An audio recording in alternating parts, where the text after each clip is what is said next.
Hello, everybody. I'm Aaron Rutkoff. I'm the editor of Bloomberg Green. I know we're going to have a conversation up here, and then at the end, we're going to leave time for your questions. So please do use the submission form if you have anything you'd like to ask our reporters. I mean, my first question is, who's covering the COP, since we have the entire reporting team of Bloomberg up here? So look, I'm sure we're going to have a lot to say about political developments in the U.S. that preceded our arrival here, but I want to put a pin in Trump stuff for a moment and focus on what we've actually been able to see from the first 3 days here in Baku. We've been through a lot of leader speeches, and I think everyone agrees this is a crucial, very important issue that defines our time. But what are we actually seeing in terms of progress on the big deliverable goals that we're all following here at COP? John, Akshat, what have you been seeing so far? Sure. Yeah. Well, as you've been hearing throughout the day, the main issue that needs to be solved is this new collective quantified goal on finance. Developing countries want that to be in the trillions, with at least hundreds of billions coming from developed countries' public coffers. So that's really the centerpiece of what we're looking here today. And we know already that, one veteran climate negotiator put it to me that this will be the most difficult COP since Paris, because it's about money, and no one likes talking about money, especially rich countries. And so for the first few days, we've kind of been battling out over the agenda. Developed countries kind of want some sort of trade-off here to make sure that the achievements unlocked at last year's COP to do with transitioning away from fossil fuels, scaling up renewables, boosting energy efficiency, still have a place at this year's COP. So that's what we saw on the first day, on Monday, was this agenda fight over where to agree that language.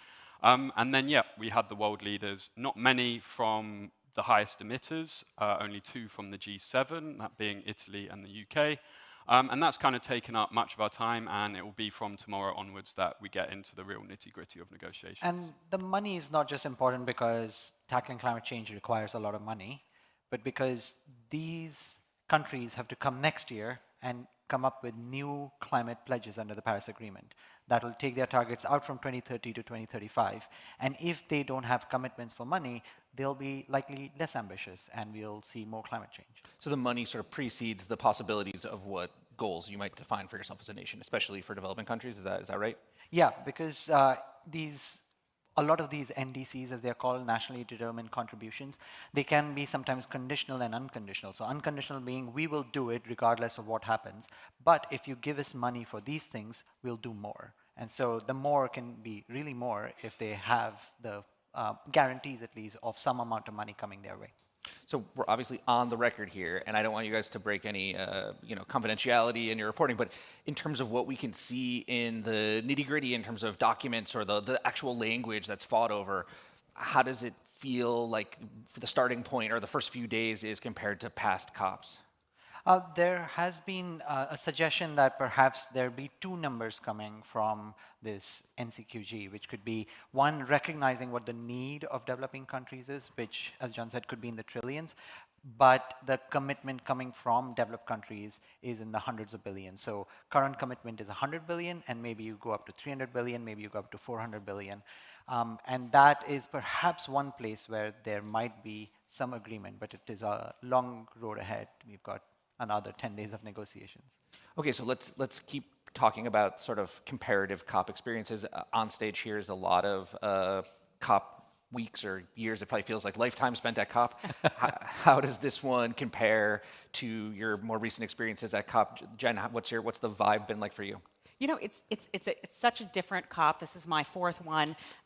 There's actually a surprising amount of walking from space to space and a surprisingly low amount of sunlight once you're in the facility. The mood also, I fully expected coming here after I'm coming from Washington, D.C., I fully expected, Trump to be kind of hanging over everything, the election to be hanging over everything. And I guess the surprise a little bit to me is that that's not happening as much as we progress through the COP. It's like we've gotten the conversations out of the way the first few days. Now we can move on. But to me, this COP feels more sedate in some ways because it is focused on this harder, nitty-gritty goal. As the other American on stage, I was also shocked to find out that there's stuff beyond American politics happening in the world when I arrived here. What about other impressions from you guys on how this COP feels so far compared to your past experiences? I will say it has been smooth. The infrastructure all works, which sometimes is a jerky start if things are not working, and that's happened in a couple of COPs in the past. At least that's a good place to be. Yeah, this is only my second climate COP, but I have just come from the Biodiversity Cup in Cali, Colombia, and I think both Colombia and Azerbaijan have done an excellent job in terms of logistics. I would say that coming from Cali, and it ended, a week or so ago, the negotiations there fell apart on climate finance, sorry, not climate finance, on finance. And it was really, again, as usual, the developing versus the developed countries pitted against each other, and it was a very last-minute collapse. So I have to say that kind of coming into this event with this negotiation on the table doesn't kind of feel like a very, a very positive starting point. So I would say it's kind of an ominous outlook coming from there. I was going to ask if you sort of drew any conclusions from having seen one finance-related COP sort of come to a bad result. I mean, is there a difference between how the discussions are operating here versus what you watched at the Biodiversity COP?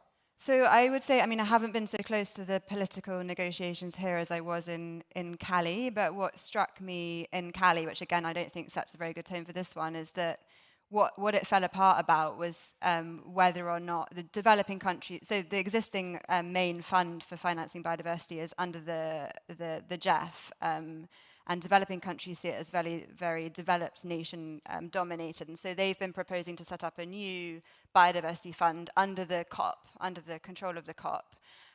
The old one, or the existing one, the GBFF, in any case expires in 2030, and the proposal on the table was to set up a new one from 2030 onwards. So it was pretty reasonable. But yeah, the developed nations on the last leg, in the early hours of Saturday morning, said no, and the whole thing fell apart. And it felt very political. It felt very, laying your cards down on the table, rather than pragmatic and reasonable, to be fair. So yeah, again, coming into this from that, it didn't set a very positive tone, and the negotiators here that I've spoken to have constantly referred back to that and how it's making them feel in terms of goodwill from negotiators on the other side and trust in the process. And reading Natasha's story from a distance, there's one thing that you should recognize, which is that the Nature COP doesn't have the US as a part of the negotiations because the US never signed up to that treaty. The US might be leaving very soon, this COP, and so it's not just that Trump weighs over these negotiations. There are so many other factors. That's very interesting. That is an interesting prelude to what might come next. So let's look at one thing that we already have accomplished here. John, you wrote about the Article 6 deal. Can you briefly kind of explain what it was a nice way to start the COP with a breakthrough? What was decided in those negotiations? Yep, so this is about Article 6 of the Paris Agreement. It's about agreeing on carbon market rules, so countries can exchange emissions credits that they've achieved through planting trees or through other technological solutions, and they can sell those, gaining climate finance, and countries which are looking for a cheap way to reduce their own emissions can buy these. So this is something, the Paris Agreement was in 2015, this is something that has not been agreed in the 10 years since. I mean, it's been log-jammed even since Glasgow. And we haven't agreed the whole thing yet, but we agreed one key part of it, which was the recommendations for Article 6.4, and that's basically to do with this UN-administered marketplace. We'll see if it emerges as a marketplace, so that has now been agreed. That was agreed on the first day. The Azerbaijan presidency really wanted that as an early victory. We still need to agree the mechanism for bilateral trades between countries. We could get that later this week or maybe next week, but I think it's looking fairly good as things stand that there will be a deal on that as well. Now, Akshat and Natasha, I've had the privilege of editing a story that you've done for the past several years that looks at the overall carbon offsets market and the weight or the presence of the lowest, the junkiest kinds of offsets, and how many companies are buying them, and it's actually been a good news story. We've seen those numbers going down over time. I know in the last piece that you did, there was some concern that this breakthrough might actually reverse some of that progress. Can you explain the sort of risk that we need to watch for now as the other side of Article 6? Yeah, so well, first of all, the analysis that Aaron's referring to is about renewable energy credits, and the concern for a very long time now has been that these are not additional. So the additional financing that the carbon credits give to projects is not getting them over the line in terms of setting them up. So the non-additionality of the carbon credit projects. What this latest analysis found is that there's a huge chunk, and you've probably got the numbers in your head, but I don't, a huge chunk of renewable energy credits from the old clean development mechanism that have requested to transition into the new Article 6.4 market, and they've got a year in that market. So if this market sets up in early next year, the bulk of the supply, while the methodologies that were decided, the decision came on earlier this week, are ironed out, the bulk of the supply is going to be these junk renewable energy credits. Yeah. And the problem there is that a lot of banks and investors have been looking to the Article 6 market as a kind of a stamp of quality, of quasi-compliance credits. But for at least the first year, the issue is going to be that a lot of them are not going to have any real value in terms of the environment. And the carbon market in general, the voluntary one, has been going through a phase of trying to improve the integrity of the credits in it. And so this UN-backed marketplace was a step everybody was looking forward to, that integrity will rise. As a result, people and corporations will feel more comfortable buying those credits. The numbers are astonishingly large. So 890 million credits may be coming on to the market, and more than half of them might be renewable energy credits. So, and there are a few other categories that are also considered less, less high integrity as people would want them to be. So that risk is something that negotiators were grappling with. The last two COPs could not get Article 6.4 agreed because of some of these issues, at least. So we cleared a hurdle, but it creates other potential hurdles.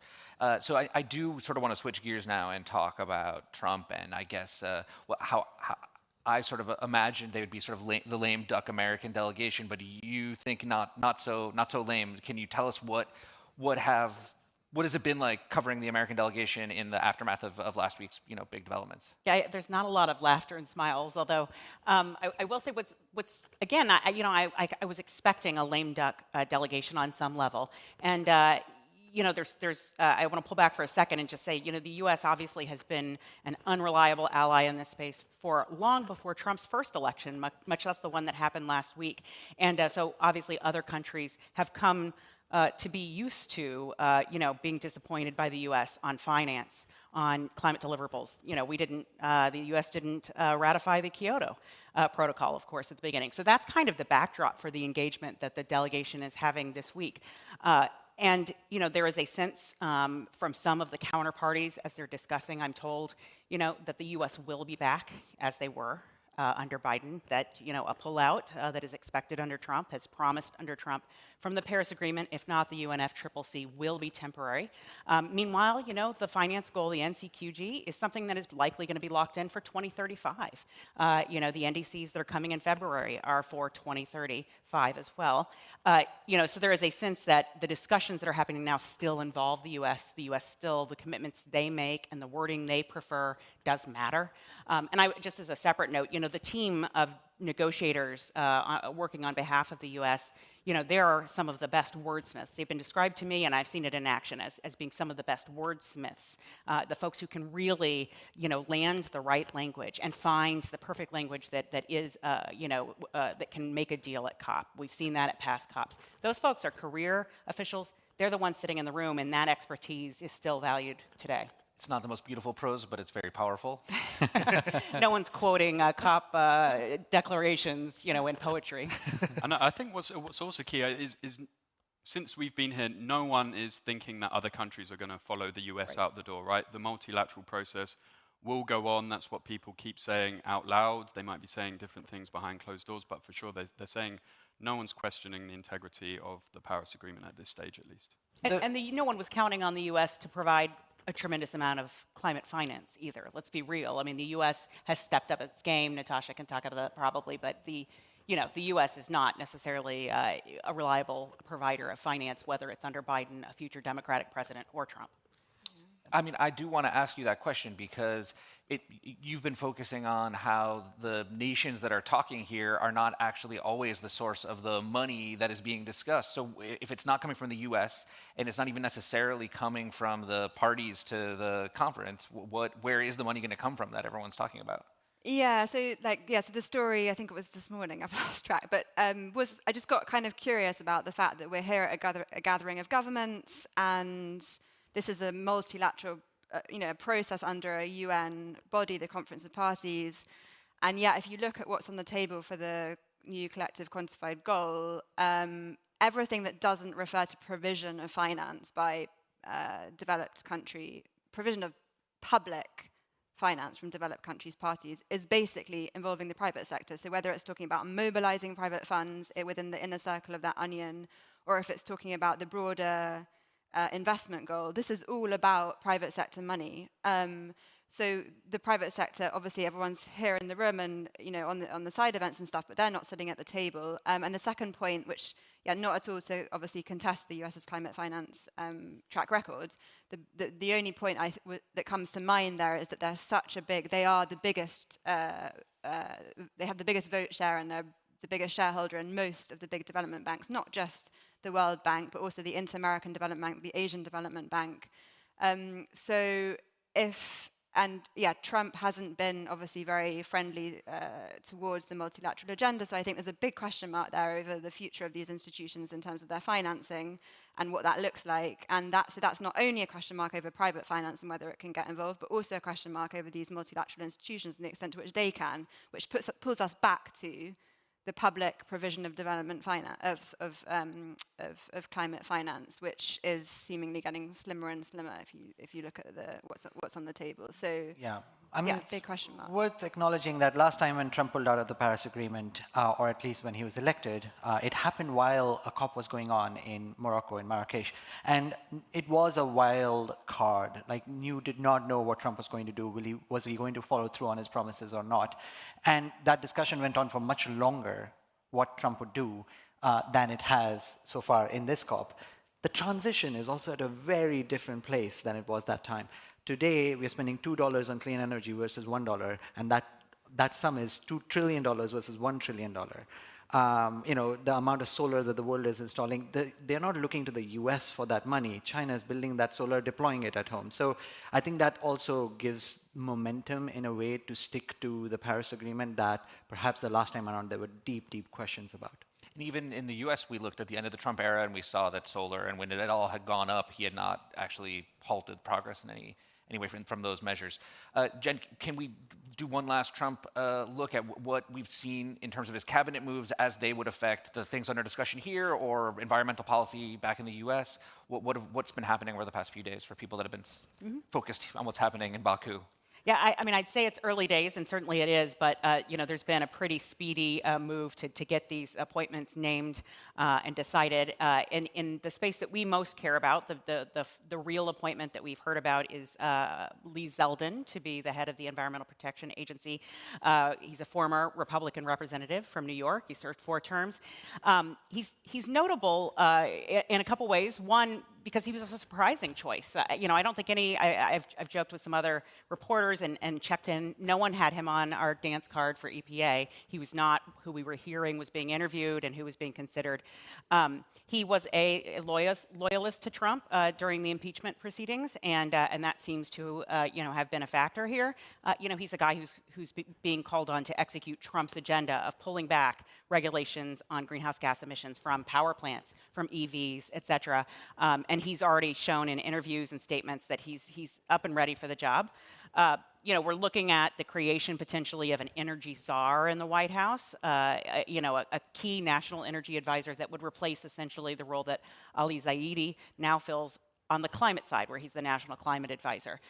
Anyways, just there's a shuffle that is surprising in that it goes beyond the expectations for a second Trump term to be filled, his cabinet to be filled with tacticians, professionals, experts who really knew from the last term how to go in and do the regulations. So far, we're seeing a lot of loyalists, folks who will follow his lead, and not necessarily the skilled tacticians who can rewrite the regulations quickly. And just to plug that Ali Zaidi, the last for now climate czar, will be on stage with Akshat coming up later.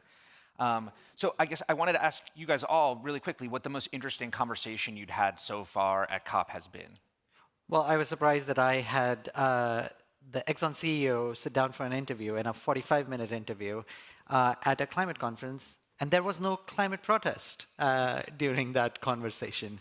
But it was nice for a CEO, any CEO really, of an oil company to sit down, but especially ExxonMobil, given the history of the company and very well documented history to try and sow doubt about climate science, but now turning around and saying, actually, we want the US to remain in the Paris Agreement, and that, well, if the US goes down a path that doesn't support low carbon solutions, we have the rest of the world that wants those solutions, and we'll supply it to them. Again, I guess it's no longer a surprise to see Exxon turning up at a climate summit, but it is sort of surprising to hear the standing up for the Paris Agreement is still shocks. John, what about you? What's been the most interesting conversation? I think two things stand out for me. One is actually an event that was hosted by Barbados Prime Minister Mia Mottley. As some of you may know, she's emerged as kind of the superstar behind scaling up innovative sources of finance and rewriting the international architecture. And she was sitting next to Spanish Prime Minister Pedro Sanchez, and obviously Spain's a country that has been hit by floods this month, quite significant ones. And they were both on the same side, sort of saying we need to start thinking about new sources of finance, whether that's a financial transactions tax, whether that's on extraction of fossil fuels. And then just secondly, I also interviewed Canada's Environment Minister, Stephen Guilbeault, this morning. And that's interesting because if you thought President Joe Biden's poll ratings were bad, then Justin Trudeau's are also pretty poor at the moment. And so you could end up with a whole North American continent that doesn't have a kind of climate progressive in office. And I think that would be the first time that's happened since 2008, probably in the election of Barack Obama. So that's something interesting to note as well. Jen, anything stand out to you so far? So I don't want to bring it back to Trump, but this honestly was the most striking conversation that I've had, and it was early. I was traveling here and on traveling with a lot of U.S. officials, and without naming names, I'll just say that I was struck by a conversation where this person referred to the whole climate thing as a sideshow, and the comment, we're here at a climate conference. You're here to do hard work, negotiating these deals. What do you mean? And it was just, this person was still kind of reveling in what does the presidential victory mean for all other forms of multilateral diplomacy, not just climate. And it obviously set a tone for what was to come. And finally, Natasha, anything remarkable so far? Yeah, I suppose mine possibly a bit more niche, but about debt for nature swaps. So these have been really hyped up over the past couple of years as solutions where countries can refinance their debt and allocate any savings towards nature conservation. They were kind of pioneered by Credit Suisse, but we've since seen Bank of America and JP Morgan get into the market. And so it was a conversation about how competitive the market's become, and in particular the margins that banks making being very small to the extent that it's questionable if they're making any money, which is interesting, obviously, in and of itself, but also because the deals have been criticized for being fairly heavy in transaction costs, in particular because there are investment banks involved. So curious point of conversation for me. Now, I think I've only left time for just one question. Meg, do we have any from the audience? Okay, if it's only one, I'll pick this one then. What criteria will you use to assess the success or failure of this COP? Who wants to jump on that? I mean, I think that's an easy one to answer because it is the big number of around NCQG, how much money will rich countries be giving to poor countries, and in what form? I think there's going to be a lot of back and forth over the language, and people will fudge things around. Do we end up with a deal, first of all, and whether that deal has any solid worth under the words? Is there a dollar amount that it has to be above or below, and is that a dollar amount that's grants versus loans or something like that? We hear hundreds of billions or trillions. That's it. It's a big number either way. But as a practical matter, it has to be more than $100 billion for the public finance piece. That is the mandate from the Paris Agreement. And I think for me, we haven't mentioned it yet, but it's going to be whether China steps in and shows global leadership in the absence of the US. Yeah, I think for me, under the climate finance goal, the portion that is truly attributable to public finance, because it's so hard to count, and anything else is going to be largely unaccountable. And in a context of kind of missed targets, I think that's problematic. Well, thank you guys so much for being up here with me. Now back to work, and yeah, have a good rest of your COP. Thank you.